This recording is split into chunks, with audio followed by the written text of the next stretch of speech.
Mercedes star Lewis Hamilton was spoken to by team boss Toto Wolff during the Austrian Grand Prix.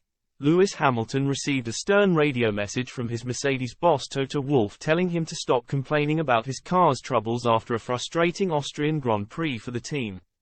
The seven-time world champion repeatedly bemoaned the lack of pace in his W14 as he fell from 4th to 7th during the race, but Wolff was unwilling to let the 38-year-old continue his rant on the radio with a blunt message to his starman.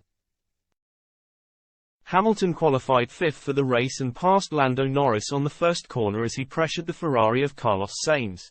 But as the race went on, the Mercedes star struggled to make progress and spent the majority of his race defending against his Brit, a repeat of their battle in the 2022 race, as he failed to pull out of DRS range. Hamilton picked up a 5-second penalty for exceeding track limits more than 3 times, having been shown a black and white flag by race control. And he fumed on the radio as his issues with the brakes appeared to slow him down, meaning he had to try and use the maximum of the track to avoid losing time.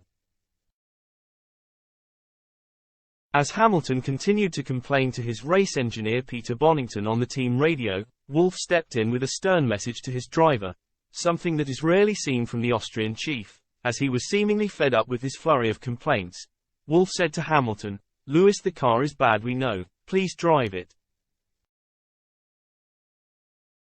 Hamilton had been furious with Sergio Perez escaping a penalty for exceeding track limits at turn 10 when he was chasing the Red Bull star, and it appeared the 103-time race winner had become irritated by his 5-second penalty, which saw him lose places to Norris and Fernando Alonso.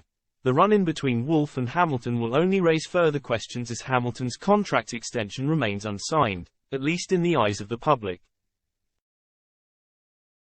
His current deal is set to expire at the end of the season and, despite both parties claiming it just needs his signature, it is yet to be formally announced. Hamilton had been critical of the team's original design for the W14 car, which forced a major rethink and the introduction of side pods to their upgrades from Imola onwards. Mercedes have been more competitive since then, finishing twice behind Max Verstappen, but Hamilton's long wait for a race victory since Saudi Arabia in 2021 continues after a frustrating weekend for the Silver Arrows. Hamilton did at least finish above his teammate George Russell as he came home in 7th, with Russell finishing 8th. But they have lost ground to Ferrari in the Constructors' Championship after Charles Leclerc and Carlos Sainz secured 2nd and 4th respectively.